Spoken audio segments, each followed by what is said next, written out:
Panduan ibadah online GKP Immanuel Karawang. Pertama, sediakan waktu khusus. Jangan sambil memasak, bermain handphone, tiduran, atau melakukan aktivitas lainnya. Kedua, pilihlah lokasi ibadah terbaik, seperti di ruang tamu, di ruang doa, atau di ruang lainnya di mana seluruh anggota keluarga bisa berkumpul bersama. Kemudian, siapkanlah perangkat untuk ibadah online.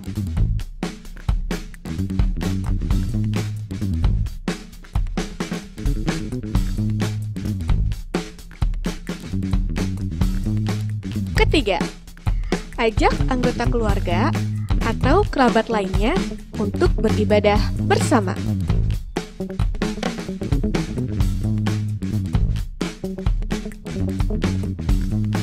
Keempat, terlibatlah aktif dalam ibadah.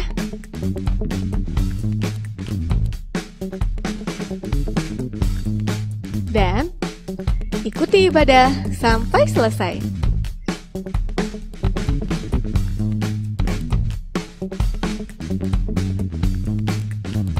Demikianlah panduan ibadah online GKP Immanuel Karawang. Persembahkanlah waktu, ibadah, dan segala sesuatu yang kita miliki sebagai persembahan hidup yang kudus dan berkenan kepada Allah.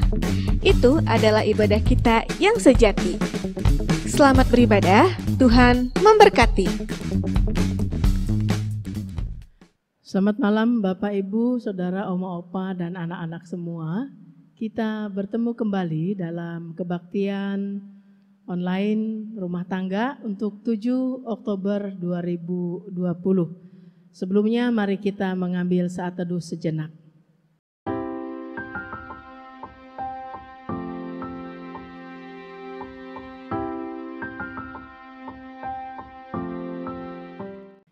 Kita akan memuji nama Tuhan dari Kidung Kabungahan 39 ayat 1 dan 2, Sim Abdi Hayang Pisan.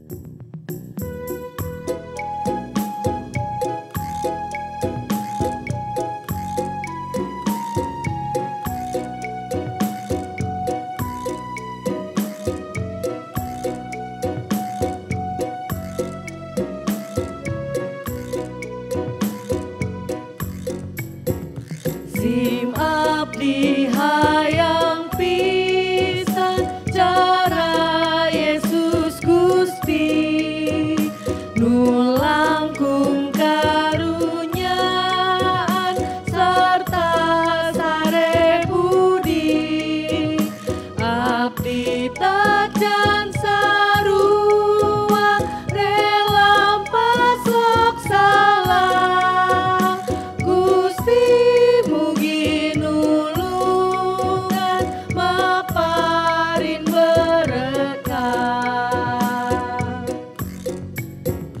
Sim abdi hayang pisan cara Yesus Gusti nu ageng kaasihan jeung mutu suci abdi tajan sarua rela pasok salah Gusti mugi nulungan maparin berkah.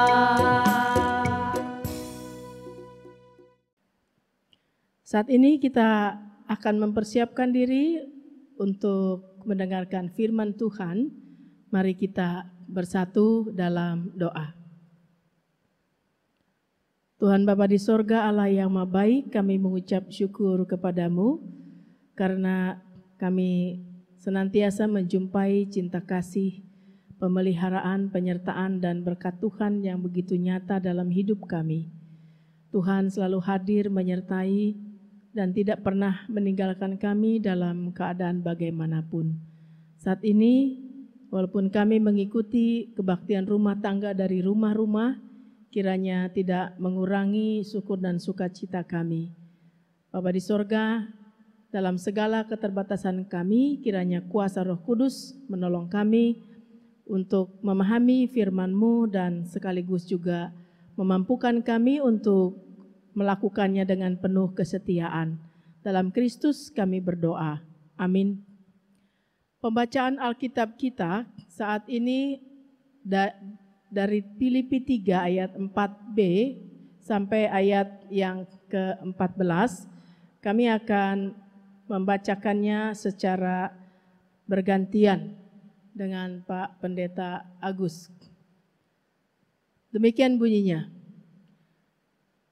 Jika ada orang lain menyangka dapat menaruh percaya pada hal-hal lahiriah, aku lebih lagi, disunat pada hari ke-8 dari bangsa Israel dan dari suku Benyamin, orang Ibrani asli, tentang pendirian terhadap hukum Taurat, aku orang Farisi, tentang kegiatan aku penganiaya jemaat, tentang kebenaran dalam mentaati hukum Taurat, aku tidak bercacat.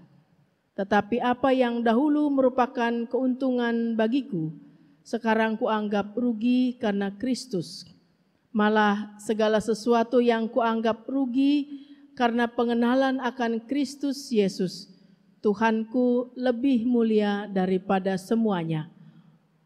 Oleh karena Dialah aku telah melepaskan semuanya itu dan menganggap sampah supaya aku memperoleh Kristus dan berada dalam Dia bukan dengan kebenaranku sendiri karena menaati hukum Taurat, melainkan dengan kebenaran karena kepercayaan kepada Kristus, yaitu kebenaran yang Allah anugerahkan berdasarkan kepercayaan.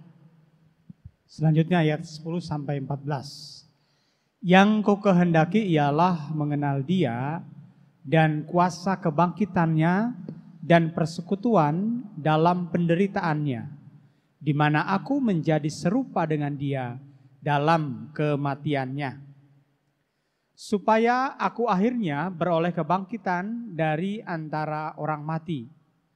Bukan seolah-olah aku telah memperoleh hal ini atau telah sempurna, melainkan aku mengejarnya, kalau-kalau aku dapat juga menangkapnya, karena aku pun telah ditangkap oleh Kristus Yesus. Saudara-saudara, aku sendiri tidak menganggap bahwa aku telah menangkapnya, tetapi ini yang kulakukan, aku melupakan apa yang telah di belakangku dan mengarahkan diri kepada apa yang di hadapanku, dan berlari-lari kepada tujuan untuk memperoleh hadiah, yaitu panggilan sorgawi dari Allah dalam Kristus Yesus. Demikian firman Tuhan. Selamat malam semuanya. Selamat malam Pak Agus. Malam. Salam Bapak Selamat Ibu malam, yang di rumah. Semuanya di rumah. Sehat-sehat semua ya, kelihatannya berseri Puji wajahnya Tuhan, Pak. sehat selalu. Ya, Pak, ngomong-ngomong nih, kalau Ya. biasanya liburan kan suka ada destinasi katanya Pak ya, kalau liburan keluarga Ya, betul. yang menjadi tujuan Yang ya. menjadi tujuan. Misalnya tujuannya ingin ke pantai gitu ya, Ya, maka dipilih gitu ya, ya betul. pantai mana gitu. Kalau tujuannya ke daerah dingin, Ya, itu ke arah pegunungan ya Pak ke ya. arah pegunungan. Berarti punya tujuan. Ya, biasanya Orang- gitu. Nah, orang kalau menikah juga punya tujuan ya Pak ya. Ada, tujuan pernikahan juga ada. Iya. Ya, ingin bahagia misalnya gitu Iya. ya. Orang belajar juga ya, studi punya Ya, tujuan. tujuan sampai dengan selesai, lulus. Ya. Ya. Berarti dalam menjalani kehidupan kita tidak terlepas ya Pak dari yang namanya Tidak tujuan terlepas ya. dari tujuan. Selama kita hidup, Ah. ya pasti kita punya tujuan. Ada target yang ingin kita capai Ya, ya. Kalau orang nggak punya tujuan gimana Pak? kayaknya orang yang sudah meninggal kali ya. Iya. Yang jelas ialah bahwa setiap orang dalam menjalani kehidupan pasti punya tujuan. Iya, punya Apapun tujuan. itu ya. entah pada saat studi, menikah, liburan dan lain sebagainya pasti punya tujuan. Dan tema pada kesempatan saat ini dalam renungan kita adalah berlari-lari kepada tujuan. Iya, betul. Ini ingat lagu Pak, dulu waktu sekolah minggu. Aku melupakan apa yang telah di belakangku gitu ya, lagu sekolah minggu. Ya. Dan berlari, lari, lari, lari, lari, lari, lari, lari, lari pada tujuan itu. Saya masih ingat itu lagu sekolah minggu saya. Dan ini juga menjadi tujuan dari Rasul Paulus ya Pak ya. Iya, betul. Melalui pembacaan Alkitab kita di situ Rasul Paulus sebenarnya berawal dari kebanggaan ya Pak ya. Kebanggaan akan segala yang diperolehnya ya Pak ya, latar belakang dia ya Pak ya. Sebelum dia berjumpa dengan Kristus. Ya, asal dari Yahudi ya Pak ya. Iya, betul. Pemahaman.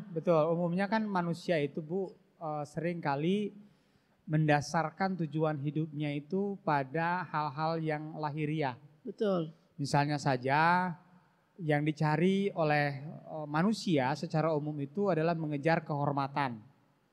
Ya, mengejar kehormatan, mengejar kedudukan gitu ya, mengejar kekuasaan gitu ya, mengejar kekayaan gitu ya, seperti itu. Dan itu akan merupakan kebanggaannya tersendiri ya. Betul. Nah, Rasul Paulus di dalam kehidupan masa lalunya juga ya betul tadi di dalam bacaan firman Tuhan kita, dia kurang bagaimana sebenarnya sebagai orang Yahudi, dia orang Yahudi asli, tulen gitu ya. Dari keturunan suku Benyamin tadi dikatakan ya. Bahkan bukan itu saja, dia pun juga fasih di dalam memahami hukum Taurat gitu. Bahkan dikategorikan dia termasuk orang Farisi bahkan gitu ya. Termasuk ahli-ahli yang punya kemampuan lebih daripada orang-orang awam biasa gitu. Jadi secara prestise sebenarnya di kehidupan masa lalu Paulus ini ya dia patut memiliki kebanggaan dengan statusnya gitu ya, dengan apa yang dicapai. Tapi tadi dikatakan bahwa semuanya itu ternyata kesia-siaan ya. Iya.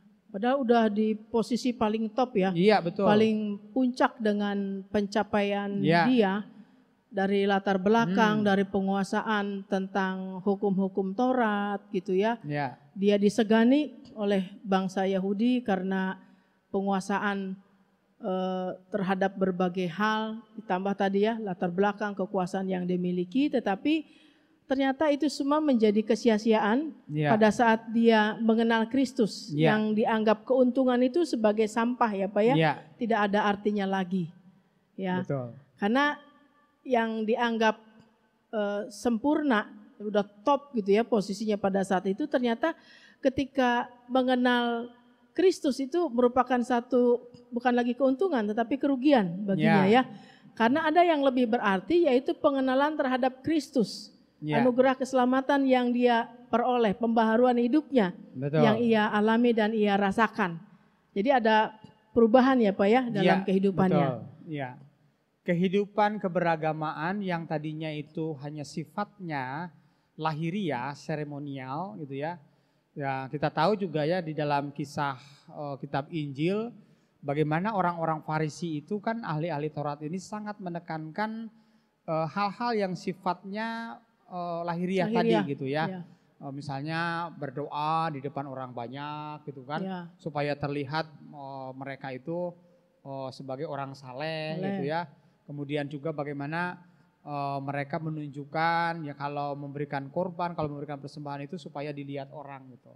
Soal puasa juga ya. Nah dari setelah Paulus berjumpa dengan Kristus, dia memandang bahwa ternyata selama ini yang selalu tadinya itu menjadi bagian tujuan hidupnya yang sangat menekankan pada aspek-aspek lahiriah di dalam melaksanakan ibadah ataupun keyakinannya itu, ternyata itu bukan hal yang benar gitu di dalam Tuhan gitu ya.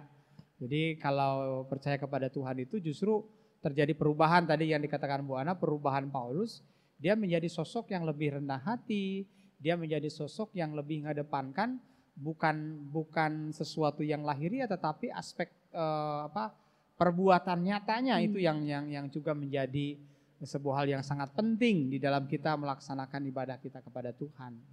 Ya, dan perubahan itu juga terjadi misalnya dari latar belakang dirinya sebagai penganiaya pengikut Kristus ya Pak ya. Ya. Kemudian menjadi orang yang rela berkorban karena Injil Kristus. Itu luar biasa, ada transformasi dan tujuan hidupnya bukan lagi berfokus pada kebanggaan diri, pada dirinya sendiri. Tetapi tujuan hidupnya adalah bagaimana dia menjadi pengikut Kristus yang setia, memegang imannya kepada Kristus dan rela berkorban untuk mewartakan Injil Kristus supaya keselamatan itu tidak hanya sampai dalam diri Paulus saja, tetapi juga dinikmati, dirasakan oleh orang-orang lain. Betul. Jadi kalau kita melihat betul sekali bahwa ada perubahan yang tadinya hidupnya itu pada dirinya gitu ya, mengacu pada keegoisan dirinya, tetapi setelah mengenal Kristus ia ingin menjadikan hidupnya itu adalah sepenuhnya gitu ya. Bukan hanya milik Kristus tetapi juga dia dedikasikan itu untuk hormat dan kemuliaan nama Tuhan. Iya. Jadi Rasul Paulus telah meninggalkan kehidupan beragama yang tadi kata Pak Agus ya mengagungkan nilai-nilai lahiriah, dan itu seringkali dijadikan patokan ya Pak ya, ukuran kesalehan seseorang. Kini dia tinggalkan semua, dan iman serta hatinya yang sudah diperbaharui, yang sudah bertobat itu diperlihatkan dengan cara hidup dalam kerendahan hati tadi dan mengikuti teladan Kristus. Jadi hidup dalam roh ya Pak ya. Iya. Itu yang terjadi dalam diri Kristus, yaitu mengasihi Allah dalam Kristus dengan segenap hati, dengan segenap jiwa dan segenap akal budi serta pikirannya. Iya, terus juga ada yang menarik juga nih Bu ya dari kesaksian Paulus ini. Bahwa kalau tadi kan kita berbicara banyak nih soal bahwa dalam kehidupan kita itu pasti kita ada tujuan ya Bu ya. Entah itu tadi pernikahan, entah itu bekerja dan sebagainya gitu ya. Apapun itu kita punya tujuan gitu ya di dalam melakukan itu. Dan untuk meraih tujuan itu kan pasti ada upaya yang kita lakukan gitu ya. Ada upaya. Jadi lebih banyak mengedepankan upaya kita nih untuk bisa meraih tujuan-tujuan hidup ini. Nah, namun satu hal yang kita ingin belajar dari Paulus bahwa tujuan hidupnya itu Paulus memahami bahwa tadi dikatakan dalam firman Tuhan seolah-olah gitu ya dia menangkap gitu ya. Tetapi kata Paulus bilang tetapi sebenarnya bukan dia yang menangkap Kristus, tapi dia yang ditangkap oleh Kristus. Kristus gitu yang ya. menangkapnya ya. Ya, artinya di sini bahwa ketika kita berbicara soal tujuan hidup, apa sih tujuan hidup kita sebagai orang percaya? Kan kehidupan kekal. Nah, kehidupan kekal ini sekali lagi adalah bukan karena upaya kita, tetapi semata-mata adalah karena anugerah. Nah, ini penting juga nih, bahwa tujuan hidup kita sebagai orang Kristen didasari karena anugerah Allah di dalam Yesus Kristus. Itu yang pertama. Yang kedua, tidak berarti kemudian lalu karena itu adalah anugerah dari Tuhan, maka ya udahlah kita nyantai-nyantai, enggak juga begitu gitu. Penting juga kita melakukan sebuah upaya gitu ya di dalam kita menjalani kehidupan untuk menggapai tujuan tadi gitu ya. Atau dalam bahasa Paulus di dalam suratnya yang lain itu mahkota kehidupan gitu ya yang diberikan Tuhan. Jadi tetap harus ada upaya kita. Apa itu? Taat, setia gitu. Ya. Taat dan setia itulah yang menjadi tujuan hidup kita ya. Sama seperti halnya Rasul Paulus kan berlari kepada tujuan. Tujuan hidupnya bersama dengan Kristus yang harus kita lakukan. Walaupun adalah anugerah dari Tuhan, tapi tetap kita harus menunjukkan dengan ketaatan, dengan kesetiaan, dengan ketekunan gitu ya.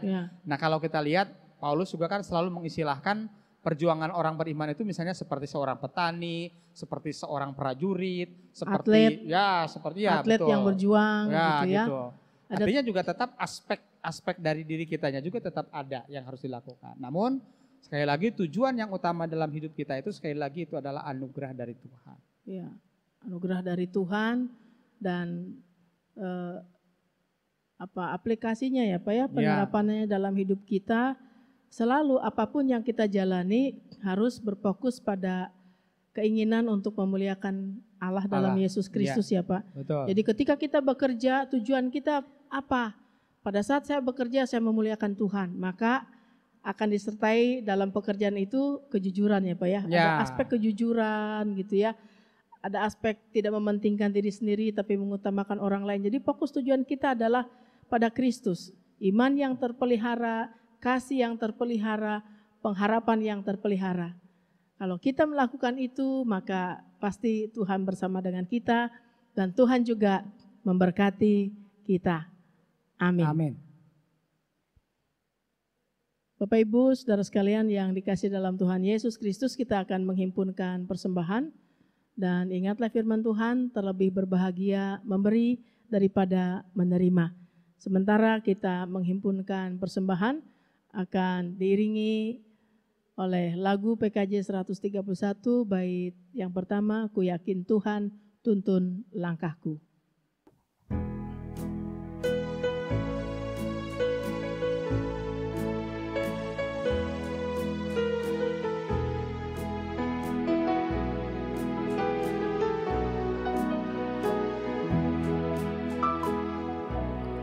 Ku yakin Tuhan tuntun langkahku,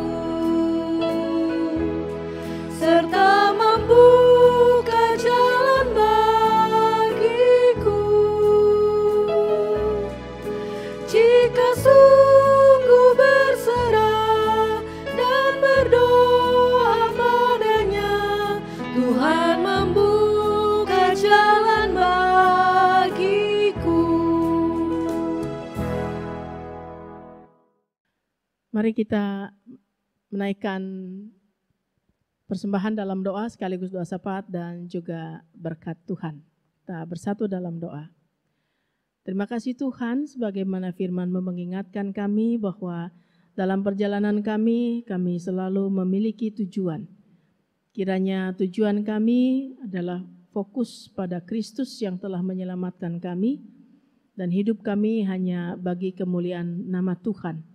Sehingga ketika kami bekerja, melakukan berbagai aktivitas, baik dalam kehidupan di tengah keluarga dan berjemaat, kami juga senantiasa memelihara iman, pengharapan, dan kasih kami kepadamu sebagai wujud dari tujuan kami, yaitu Kristus dalam hidup kami, karena Kristus sudah menyelamatkan kami.